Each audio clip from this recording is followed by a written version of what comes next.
جعفر آباد کے جھلستی گرمی میں جہاں سورج آگ برسا رہا ہے، وہیں بازاروں میں سجے لال گلابی تربوز شہریوں کی توجہ کا مرکز بن گئے ہیں۔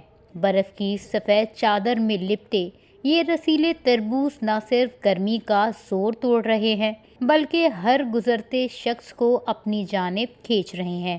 شہری شوق سے تربوز خرید کر گھروں کو لے جا رہے ہیں تاکہ خود بھی لطف اندوز ہوں اور اہل خانہ کو بھی گرمی سے بچایا جا سکے۔ ہمارے علاقے کے اندر یہ جو تربوز بڑی مقدار میں لوگ کھا رہے ہیں، کیونکہ اس میں اللہ تعالیٰ کی ایک قدرت ہے اور سب سے زیادہ اس کے اندر وٹامن ہے اور اس کے اندر زیادہ پانی ہے۔ ہم دن میں 3 سے 4 مرتبہ تربوز کھاتے ہیں اور ہم پیغام یہی دینا چاہتے ہیں اپنے دیکھنے والوں کو کہ آپ بھی زیادہ سے زیادہ تربوز کھائیں تاکہ آپ کی انرجی بحال ہو سکے۔ بازاروں میں دکاندار بھی خوب مصروف دکھائی دیتے ہیں، کہیں تربوز کاٹ کر چکا رہے ہیں تو کہیں ٹھنڈے میٹھے تربوز خریداروں کو اپنی جانب بلا رہے ہیں۔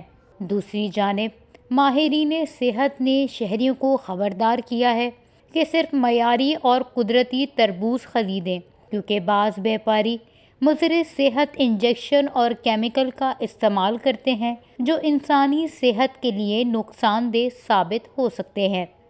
جیسے کہ آپ کو معلوم ہے کہ یہ تربوز کا جو ہے گرمیوں میں موسم ہوتا ہے، اس میں یہی فائدہ ہے کہ اس میں جو ہے نا پانی کا جو مقدار ہے وہ زیادہ ہوتا ہے، کیونکہ ہمیں پانی کا مقدار اس گرمیوں میں زیادہ آتا ہے، کیونکہ ہر انسان کو ہے مریض پانی کا جو ہے مقدار اس میں کم ہو جاتا ہے، اور تربوز جو ہے وہ معدے کو ٹھنڈک پہنچاتا ہے۔ اس میں ہر انسان جو ہے چھوٹا ہو بچہ ہو یہ تربوز استعمال کرے، اس میں بڑے فائدے ہیں۔ اچھا، دوسری بات یہ ہے کہ تربوز میں ہمیں معلوم ہوا ہے کہ انجیکشن لگا رہے ہیں، اگر اس میں جو ہے یہ کوئی بھی آدمی اس کو استعمال کرتا ہے تو اس میں بڑے جو ہے مضر اثرات پیدا ہوتے ہیں۔